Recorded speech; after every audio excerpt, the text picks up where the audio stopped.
Hi friends, വീണ്ടും രാജീസ് കിച്ചൻ്റെ പുതിയൊരു വീഡിയോയിലേക്ക് സ്വാഗതം. ഇന്ന് നമുക്ക് നമ്മുടെ പാവങ്ങളുടെ അൽഫാം ഉണ്ടാക്കിയല്ലോ. അതായത് ഓവനോ അതുപോലെ തന്നെ ഗ്രില്ലോ ഒന്നുമില്ലാതെ നമുക്ക് വീട്ടിൽ തന്നെ ഫ്രൈ പാനിൽ തയ്യാറാക്കാൻ പറ്റിയ ഒരു അൽഫാമാണ് കേട്ടോ, പെരി പെരി അൽഫാം. അപ്പം നമുക്ക് നേരെ വീഡിയോയിലേക്ക് പോവാം.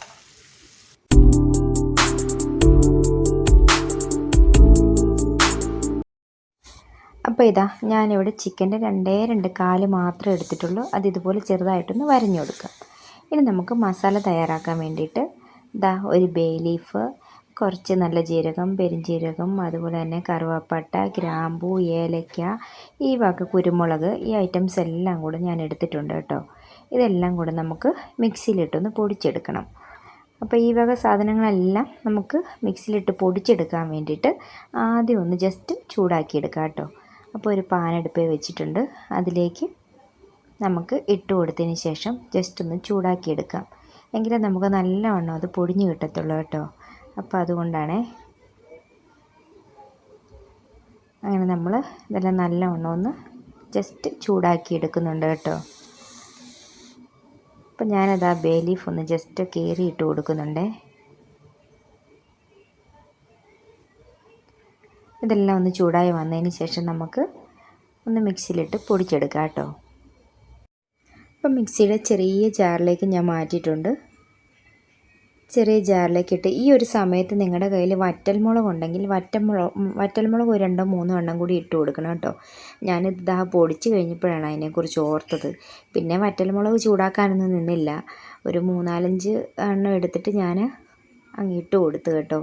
ഇട്ട് കൊടുത്ത് നല്ലവണ്ണം അതുകൂടെ ഒന്ന് നല്ലവണ്ണം അടിച്ചെടുത്തുകൊണ്ട് വന്ന് കണ്ടോ. അപ്പം ഇനി നമുക്ക് വേണ്ടത് ഒരു ചെറിയ തക്കാളി, അതുപോലെ അരമുറി സവാള, ഒരു പച്ചമുളക്, പിന്നെ ഒരു ചെറിയ കഷ്ണം ഇഞ്ചി, പിന്നെ കുറച്ച് വെളുത്തുള്ളി കേട്ടോ, ഒരു 2-3 അല്ലി. ആ 2 കാലിൻ്റെ കഷ്ണം മാത്രമല്ലേ ഉള്ളൂ, അതുകൊണ്ട് അധികം മസാല നമുക്ക് ആവശ്യമില്ല.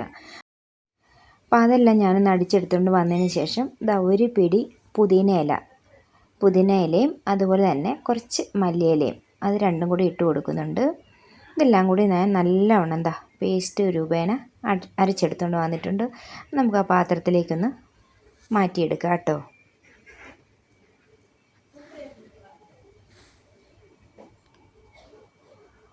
ഇപ്പോൾ നമ്മൾ പാത്രത്തിലേക്ക് എല്ലാം അരച്ചെടുത്തിട്ടുണ്ട്. ഇനി നമ്മൾ ആദ്യം പൊടിച്ചെടുത്ത പൊടികളില്ലേ, അതെല്ലാം കൂടി നമുക്ക് അതിലേക്കൊന്ന് ആഡ് ചെയ്ത് കൊടുക്കാവേ.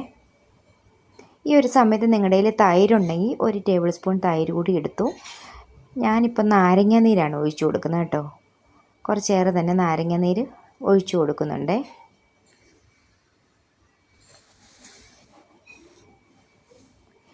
ഇനി നമുക്ക് ഒരു അര ടേബിൾ സ്പൂൺ മുളക് പൊടി ഇട്ട് കൊടുക്കാം. കശ്മീരി മുളക് പൊടിയാണ്. പിന്നെ കുറച്ച് മഞ്ഞൾപ്പൊടി കൂടി ഇട്ട് കൊടുക്കാം. ഇനി ആവശ്യത്തിന് ഉപ്പ് കൂടി ഇട്ട് കൊടുത്തതിന് ശേഷം നമുക്ക് നല്ലവണ്ണം ഒന്ന് മിക്സ് ചെയ്തെടുക്കാം കേട്ടോ. കുറച്ച് ഓയിൽ കൂടി വേണം. ഒരു 2 ടേബിൾ സ്പൂൺ ഓയിൽ കൂടി ഞാൻ ഒഴിച്ചു കൊടുക്കുന്നുണ്ട്.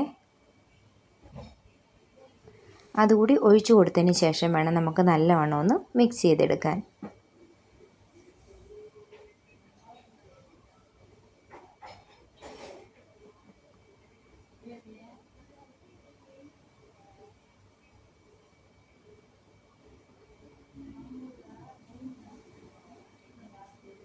അതിനകത്ത് നാരങ്ങയുടെ ഒരു കുരു കിടപ്പുണ്ടായിരുന്നു കേട്ടോ, അതാണ് എടുത്ത് മാറ്റിയത്. അപ്പോൾ ഇതെല്ലാം നല്ലവണ്ണം ഒന്ന് മിക്സ് ചെയ്തതിന് ശേഷം നമുക്ക് എടുത്ത് വെച്ചിരിക്കുന്ന ചിക്കൻ്റെ കാലുണ്ടല്ലോ, അതിലേക്ക് നമുക്ക് ഇത് തേച്ച് കൊടുക്കാം. അപ്പോൾ നല്ലവണ്ണം ഒന്ന് വരഞ്ഞു കൊടുക്കുകയോ അല്ലെന്നുണ്ടെങ്കിൽ ഫോർക്ക് വെച്ച് നല്ലവണ്ണം ഒന്ന് കുത്തി കൊടുക്കുകയോ എന്തെങ്കിലും ചെയ്യണം കേട്ടോ. അപ്പോൾ ഇതുണ്ട്, ഈ മസാല ഞാൻ കൈ കൊണ്ട് തന്നെ നല്ലവണ്ണം ഒന്ന് പരട്ടി കൊടുക്കുന്നുണ്ട്. അതിൻ്റെ എല്ലാ ഭാഗത്തും എത്തത്തക്ക രീതിയിൽ തന്നെ നമ്മൾ പുരട്ടി കൊടുക്കണം. അപ്പോൾ കുറച്ചേറെ മസാല തന്നെ നമുക്ക് തേച്ച് കൊടുക്കാം. ഇങ്ങനെ മസാല തേച്ചതിന് ശേഷം നമ്മളൊരു 3-4 മണിക്കൂറെങ്കിലും ഒന്ന് ഫ്രിഡ്ജിൽ റെസ്റ്റ് ചെയ്യാൻ വെക്കണം കേട്ടോ. എന്നാലേ അതിൻ്റെ കറക്റ്റ് ഒരു ടേസ്റ്റ് നമുക്ക് കിട്ടത്തുള്ളൂ. അപ്പോൾ ഞാനിതാ മസാലയെല്ലാം നല്ലവണ്ണം പുരട്ടി കൊടുക്കുന്നുണ്ട്.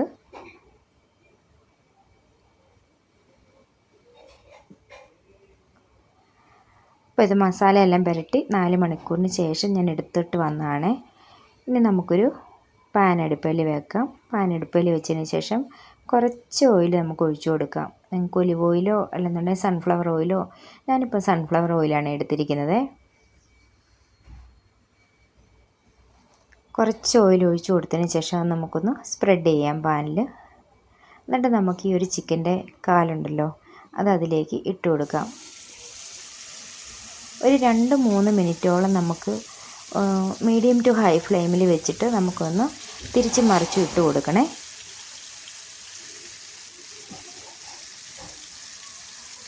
നമ്മൾ ഈ ചിക്കൻ എണ്ണയിലേക്ക് ഇട്ട് കൊടുത്ത പാടെ നമുക്ക് ലോ ഫ്ലെയിമിൽ വെക്കരുത് കേട്ടോ. നമ്മൾ ഒരു മീഡിയം ടു ഹൈ ഫ്ലെയിമിൽ വെച്ചിട്ട് തിരിച്ച് മറിച്ചും ഒന്ന് ഇട്ട് കൊടുക്കണം. ജസ്റ്റ് അതിൻ്റെ മസാലയൊക്കെ നല്ലവണ്ണം ഒന്ന് അതിൽ പിടിച്ചെടുക്കത്തക്ക രീതിയിൽ നമ്മൾ തിരിച്ച് മറിച്ചും ഇട്ട് കൊടുക്കാം.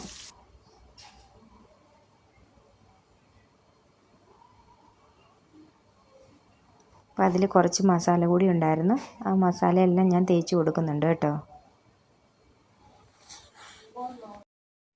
അപ്പോൾ ഈ മസാലയെല്ലാം പുരട്ടി കൊടുത്ത് നമുക്ക് തിരിച്ച് മറിച്ച് വിട്ട് ആ എണ്ണയും മസാലയും ഇതെല്ലാം കൂടി നമുക്ക് അതിൻ്റെ മുകളിലൊന്ന് പുരട്ടി കൊടുക്കാവേ. ആ വറ്റൽമുളകിൻ്റെ ആയിരുന്നു കേട്ടോ അത് കുഴപ്പമില്ല. അപ്പോൾ നമ്മൾ ആ എണ്ണയെല്ലാം ഒന്ന് ഇതിൻ്റെ മുകളിൽ എണ്ണയും മസാലയും എല്ലാം നല്ലവണ്ണം ഒന്ന് തിരിച്ച് മറിച്ചും ഇട്ട് നമ്മൾ പുരട്ടി കൊടുക്കുന്നുണ്ട്. ഏകദേശം ഒരു 2-3 മിനിറ്റോളം നമ്മൾ മീഡിയം ടു ഹൈ ഫ്ലെയിമിൽ ഇട്ടതിന് ശേഷം ഇതുപോലെ നമ്മൾ പുരട്ടി കൊടുക്കണേ. ഇപ്പോൾ ഏകദേശം 2-3 മിനിറ്റ് ആയിട്ടുണ്ട്. ഇനി നമുക്ക് ലോ ഫ്ലെയിമിലേക്ക് ആക്കിയിട്ട് നമുക്കൊന്ന് മൂടി വെച്ച് വേവിക്കാം കേട്ടോ. ഒരു 10-15 മിനിറ്റ് വേവിച്ചെടുക്കേണ്ടി വരും. അപ്പോൾ ഈ 10-15 മിനിറ്റോളം നമ്മൾ ഇങ്ങോട്ട് തിരിഞ്ഞ് നോക്കാതിരിക്കരുത് കേട്ടോ. ഇടയ്ക്കൊന്ന് വന്ന് നമ്മൾ വീണ്ടും ഇതുപോലെ തന്നെ തിരിച്ചും മറിച്ചും ഒക്കെ ഇട്ടൊന്ന് മസാലയൊക്കെ അങ്ങോട്ടും ഇങ്ങോട്ടും ഒക്കെ ഒന്ന് പുരട്ടി കൊടുത്ത് ഒന്ന് ശ്രദ്ധിക്കണം കേട്ടോ. അല്ലെന്നുണ്ടെങ്കിൽ അടി പിടിച്ച് പോവും. അപ്പം ഞാനിനി എല്ലാം മസാലയെല്ലാം പുരട്ടി കൊടുത്ത് ഇനി അവിടെ ഒന്ന് വെച്ച് വേവിക്കുന്നുണ്ട്. ആ ഒരു സമയത്ത് നമുക്ക് വേറൊരു മസാല ഉണ്ടാക്കിയെടുക്കാണ്ട്. അപ്പോൾ അതിലേക്ക് നമുക്ക് പോവാം. ഇതിവിടെ കിടന്ന് വേവട്ടെ കേട്ടോ.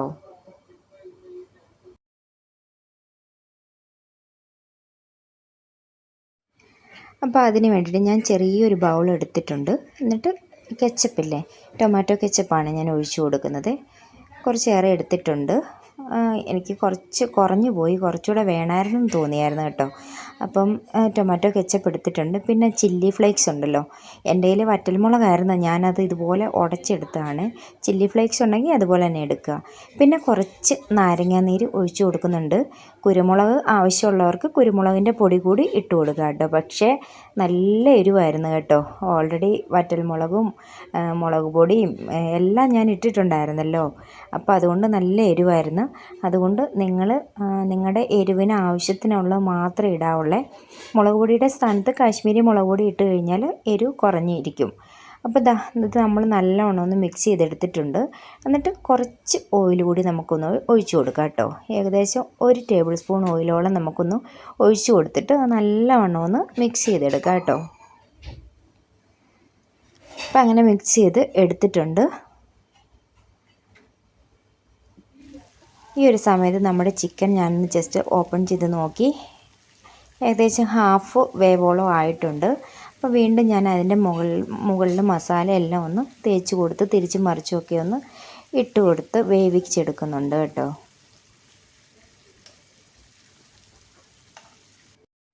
ഈ ഒരു സമയത്ത് വേറൊരു പാൻ ഞാൻ അടുപ്പിൽ വെച്ചിട്ടുണ്ട്. ആ പാനൊന്ന് ചൂടായി വരുമ്പോഴത്തേനും നമ്മൾ ഉണ്ടാക്കി വെച്ച ആ ഒരു സോസ് ഉണ്ടല്ലോ, അത് ഇതിലേക്ക് നമുക്ക് ഒന്ന് ഒഴിച്ചു കൊടുക്കാം. ഒഴിച്ചു കൊടുത്തിട്ട് നമുക്ക് നല്ലവണ്ണം ഒന്ന് ഇളക്കിയെടുക്കാം കേട്ടോ. ഇങ്ങനെ ഉണ്ടാക്കി അതിലേക്ക് പുരട്ടുമ്പോൾ ഉണ്ടല്ലോ നല്ലൊരു ടേസ്റ്റാണ് കേട്ടോ. ഈ ഒരു കെച്ചപ്പിൻ്റെ മധുരവും ഇതെല്ലാം കൂടെ ആകുമ്പോഴത്തേനും നല്ലൊരു ടേസ്റ്റാണ്. അപ്പോൾ ഇത് നിങ്ങൾ എന്തായാലും ഒഴിവാക്കരുത് കേട്ടോ. ഇതെന്തായാലും നിങ്ങൾ ചെയ്യണേ. അപ്പോൾ ഇങ്ങനെ നമ്മൾ നല്ലവണ്ണം ഒന്ന് ചൂടാക്കി എടുത്തിട്ട് അതൊരു പാത്രത്തിലേക്ക് മാറ്റി വെക്കുന്നുണ്ട്. അപ്പോൾ ഇത് കണ്ടില്ലേ, ഈ ഒരു പരുവം ആകുമ്പോഴത്തേനും നമുക്കിതൊന്ന് വേറൊരു പാത്രത്തിലേക്ക് മാറ്റി വെക്കാം കേട്ടോ. അപ്പം നമ്മുടെ ചിക്കൻ ഇവിടെ 3/4 ഭാഗത്തോളം വേവായി വന്നിട്ടുണ്ട്. ഇനി നമുക്ക് അതൊന്ന് ആ മസാല വീണ്ടും അതിൻ്റെ മുകളിലേക്കൊക്കെ ഇട്ട് കൊടുത്തൊന്ന് തിരിച്ച് മറിച്ചൊക്കെ ഒന്ന് എടുക്കാം കേട്ടോ. അപ്പോൾ ഇത് കണ്ടില്ലേ, കാണുമ്പോൾ തന്നെ നല്ലൊരു വരും, നല്ല ജ്യൂസിയായി നല്ലൊരു ചിക്കനായിരുന്നു കേട്ടോ. അപ്പം നിങ്ങൾ ട്രൈ ചെയ്ത് നോക്കണം. നമുക്ക് ഇതൊക്കെയല്ലേ വഴിയുള്ളൂ. അപ്പോൾ ഇതുണ്ടല്ലേ, നല്ലവണ്ണം ഇപ്പോൾ ഫ്രൈ ആയി വന്നിട്ടുണ്ട്. നമുക്കൊരു ടൂത്ത് പിക്ക് കൊണ്ട് ഇത് കുത്തി നോക്കുന്നുണ്ട് കേട്ടോ വെന്തോന്നേ. അപ്പോൾ നല്ലവണ്ണം തന്നെ അത് വെന്ത് വന്നിട്ടുണ്ട്. ഇനി നമുക്ക് ഇതിൻ്റെ മുകളിലേക്ക് നമ്മൾ ഉണ്ടാക്കി വെച്ചിരിക്കുന്ന ആ ഒരു മസാല ഉണ്ടല്ലോ, സോസ് ഉണ്ടല്ലോ, അതൊന്ന് തേച്ച് കൊടുക്കാം. അപ്പം നിങ്ങളുടെ കയ്യിൽ ബ്രഷ് ഉണ്ടെങ്കിൽ അത് വെച്ചിട്ട് തേച്ച് കൊടുക്കാം. ഞാനിപ്പോൾ ജസ്റ്റ് ആ ഒരു സ്പൂൺ കൊണ്ട് അപ്ലൈ ചെയ്ത് കൊടുക്കുന്നതാണേ. ഇത് ഇച്ചിരി കുറഞ്ഞു പോയി എന്ന് എനിക്ക് തോന്നുന്നുണ്ട്. കുറച്ചുകൂടെ വേണമായിരുന്നെന്ന് തോന്നി കേട്ടോ. കാരണം ഒരു ഭാഗത്ത് തേച്ചപ്പോൾ തന്നെ അത് കഴിഞ്ഞു പോയി. അപ്പോൾ കുറച്ചുകൂടെ ഉണ്ടായിരുന്ന ഒന്നുകൂടെ ഒരു ടേസ്റ്റ് ഉണ്ടായേനെന്ന് എനിക്ക് തോന്നുന്നു. കാരണം അതിൻ്റെ ടേസ്റ്റ് എനിക്ക് ഇഷ്ടപ്പെട്ടു. നല്ല മധുരവും ആ എരിവിൻ്റെ കൂടെ കുറച്ച് മധുരവും എല്ലാം കൂടെ ആയപ്പോൾ നല്ലൊരു ടേസ്റ്റ് ഉണ്ടായിരുന്നു കേട്ടോ.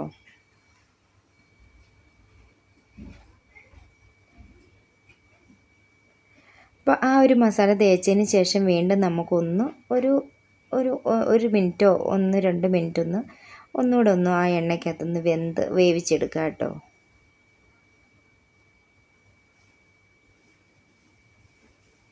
അപ്പോൾ ഇതാണ് നമ്മുടെ ഫൈനൽ ലുക്ക്. ഇത്ര ഉള്ളു, കണ്ടില്ലേ. നമുക്ക് ജസ്റ്റ് 2 ലെമണൊക്കെ വെച്ചിട്ട് 2 തക്കാളിയൊക്കെ വെച്ച് ജസ്റ്റ് ഡെക്കറേറ്റ് ചെയ്ത് കൊടുക്കാം കേട്ടോ. അപ്പോൾ ഇന്നത്തെ വീഡിയോ ഇഷ്ടപ്പെട്ടു എന്ന് വിചാരിക്കുന്നു. ഇഷ്ടപ്പെട്ടെങ്കിൽ ലൈക്ക് ചെയ്യാനും ഷെയർ ചെയ്യാനും കമൻറ്റ് ചെയ്യാനും സബ്സ്ക്രൈബ് ചെയ്യാനും മറക്കരുത് കേട്ടോ. അപ്പോൾ വീണ്ടും പുതിയ പുതിയ വിഭവങ്ങളുമായിട്ട് ഞാൻ വരുന്നതായിരിക്കും. മറ്റൊരു വീഡിയോ ആയിട്ട് വരും വരേക്കും എല്ലാവർക്കും താങ്ക്സ് ഫോർ വാച്ചിങ്. ടാറ്റാ.